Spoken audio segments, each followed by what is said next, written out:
Bonjour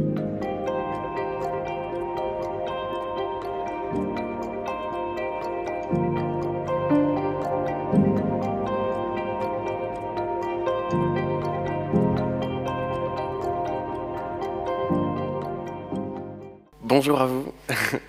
Je vais conclure cette présentation sur le chemsex et avant tout je voulais remercier les organisateurs et organisatrices de l'événement pour parler d'un sujet qui est essentiel. Et donc me concernant, je vais vous parler du projet ARPA Chemsex, accompagnement en réseau pluridisciplinaire amélioré chemsex, qu'on coporte avec AIDS, qui est représenté ici par Fred. Donc simplement en termes d'introduction pour savoir qui est qui et pour du coup me présenter. Je suis Jonathan Reynaud, chargé de projet à la Fédération Addiction.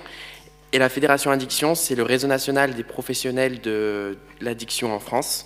Donc on a des associations, des professionnels qui viennent adhérer à la Fédération Addiction, qu'on représente auprès d'actions de plaidoyer, avec des projets pour améliorer leurs pratiques, etc. Et AIDS, c'est la première association de lutte contre le sida et les hépatites. Et je laisserai Fred, lors des questions, de compléter cette présentation. Enfin, le partenariat, simplement, il s'est fait auprès des acteurs de terrain qui collaborent très souvent ensemble, auprès de formations qu'on coporte avec AIDS, puis d'actions de plaidoyer, vu qu'on partage la même philosophie. Et maintenant, le projet ARPA Chemsex qui vient un peu cristalliser ce partenariat. Je vais aussi vous parler des constats assez rapidement parce qu'ils ont déjà été évoqués, mais c'est ces constats qui nous ont permis d'élaborer le projet ARPA Chemsex auprès de réunions que l'on a faites, auprès des pouvoirs publics, des professionnels et des chemsexeurs. Donc autant sur l'offre que sur la demande. En termes d'offres, on voit que ce sont des pratiques et d'usage de produits qui peuvent être à risque pour certains chemsexeurs, notamment ce qui concerne le fist-fucking ou en ce qui concerne la pratique d'injection. Et donc, ils peuvent avoir des conséquences sur les IST et le VIH côté infectieux, mais pas que, car il peut y avoir aussi des conséquences sur le volet psychosocial.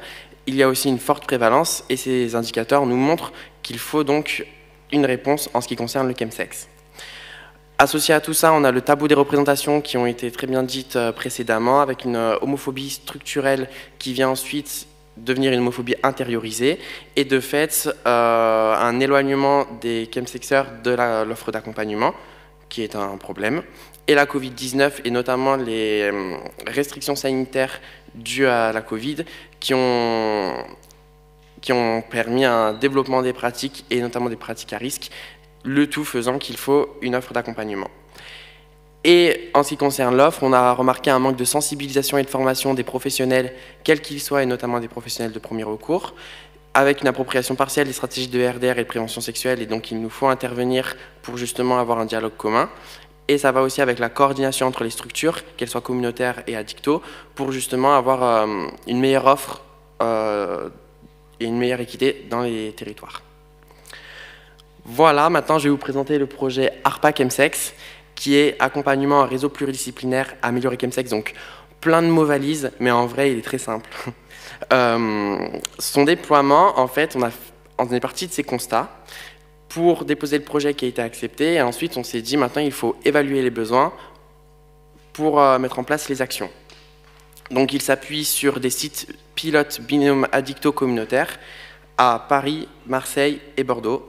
En outre, on a dans chaque ville des structures soit addicto et communautaires. Donc à Paris, on a le groupe SOS avec le kiosque Checkpoint et le spot Beaumarchais. À Marseille, c'est le XAPA la Villa Floréal avec le spot Longchamp. Et à Bordeaux, le lieu de mobilisation de aide et le CUD Addiction. Et chacun de ces binômes en tant que site pilote nous ont fait remonter leurs besoins, que l'on a ensuite priorisés, pour ensuite qu'on cible les actions qu'ils vont mettre en place eux-mêmes parce qu'ils ont une enveloppe budgétaire qui est dédiée à ça. Ils vont mettre en place les actions et ensuite on les évalue, on les valorise. Le tout avec, donc j'ai simplement pas précisé qu'on aura 3 nouveaux sites pilotes qui vont venir, donc ça fera 6 sites pilotes au total, donc une offre très diverse. Le tout faisant pour répondre à cet objectif principal qui est d'améliorer à l'échelle territoriale l'offre pluridisciplinaire de prévention sexuelle et de réduction des risques à destination des chemsexeurs en développant l'autosupport et la prise en charge des addictions. Voilà, donc pour les objectifs spécifiques, c'est ce que je vous ai dit tout à l'heure. Chaque site pilote développe une offre globale d'accompagnement qu'il estime nécessaire en fonction de ses besoins. Donc ça peut être développer des outils de communication et la coordination pour certains, ou alors des groupes de parole les week-ends en s'échangeant les professionnels, ou aussi des formations auprès des personnels hospitaliers.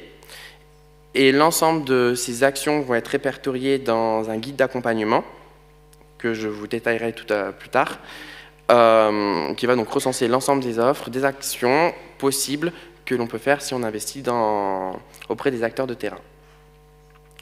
Voilà. Pour la plus-value de ce projet, elle est multiple.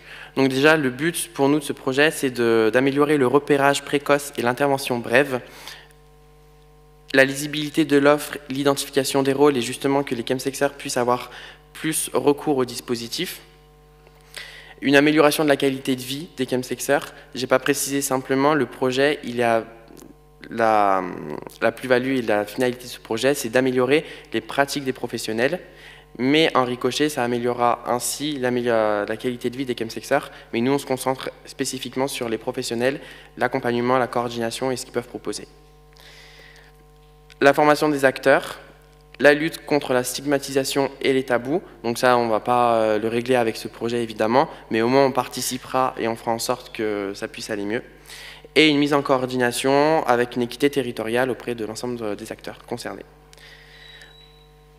En livrable attendu, on a donc ce fameux guide d'accompagnement. En gros, ça va être le référentiel de l'ensemble des offres qui ont été proposées, que l'on mettra sur nos sites internet pour que chacun des autres sites pilotes, des autres villes, des autres structures, quelles qu'elles soient, en France ou en Belgique, puissent avoir et s'inspirer en disant « bon, bah, je rencontre les mêmes enjeux ou sensiblement les mêmes enjeux, et je vois que cette offre, elle est possible dans ma structure, dans son fonctionnement, dans le budget et autres, donc je vais pouvoir la faire. » On aura aussi les outils produits par les sites pilotes, que ce soit les flyers, les docs de communication, les plans de formation, ou tout ce qu'ils auront produit qui permettront la mise en place des actions.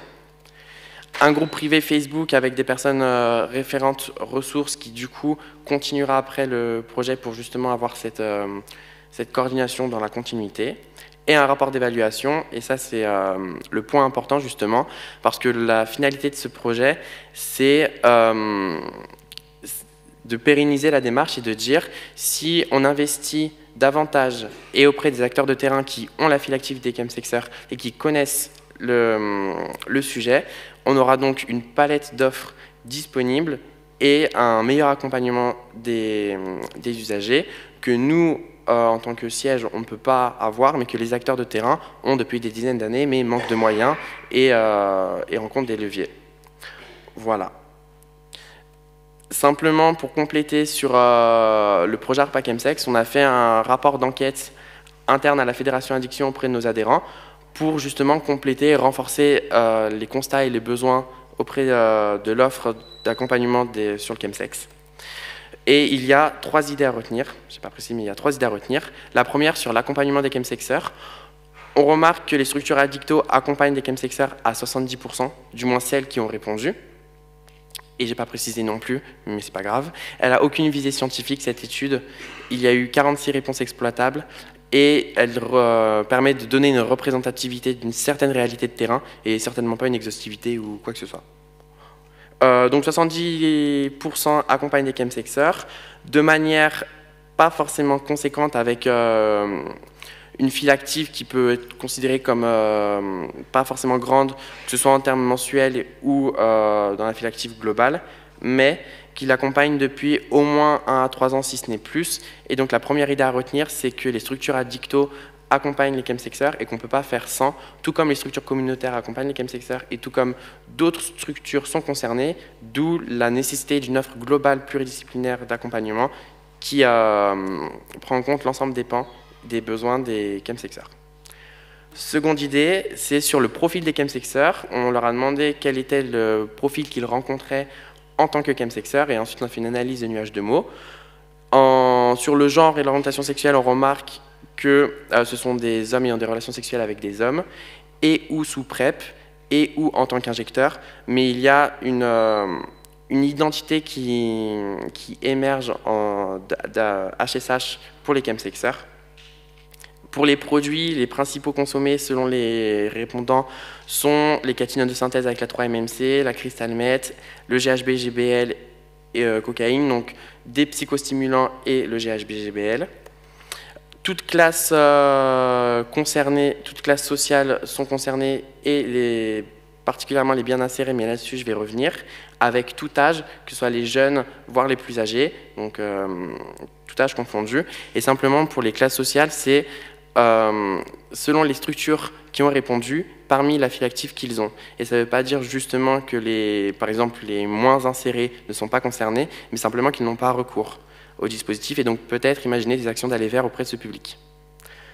À l'inverse, on a demandé le profil des personnes qui associent usage de produits et sexualité, et on a des profils bien différents, que ce soit sur le genre avec des hétérosexuels ou des personnes échangistes, des produits consommés qui vont de l'alcool, le tabac, le cannabis, l'héroïne, la cocaïne, et une finalité surtout différente qui est on consomme des produits et ensuite ça peut déboucher sur un rapport sexuel, mais et ce n'est pas dans le chemsex qui a cette recherche de désinhibition et de performance qui a été très bien dit précédemment, d'achat de produits parce que je vais avoir ce rapport. Dernière idée à retenir, c'est sur l'offre d'accompagnement des chemsexeurs. Pour les structures qui ont répondu, il y a 4 pans qui sont la réduction des risques, le suivi global, l'approche communautaire et la prévention aller vers. Donc ces 4 leviers permettent et sont les outils d'accompagnement global des chemsexeurs aujourd'hui. Et par exemple, on remarque que la formation ne l'est pas, mais en demandant dans les difficultés, la formation est une difficulté la formation des professionnels est une difficulté. Donc il y a 2 idées là-dessus, c'est investir dans la formation pour que justement elle ne soit plus une difficulté et qu'elle devienne un outil dans l'offre globale d'accompagnement, et aussi dans la lisibilité du rôle des acteurs ou l'accès à la prévention et la réduction des risques, c'est de continuer à investir sur ces outils qui font leurs preuves et qui sont efficaces dans l'offre globale d'accompagnement parce que justement ils représentent une large part actuellement. J'ai fini. Bon appétit.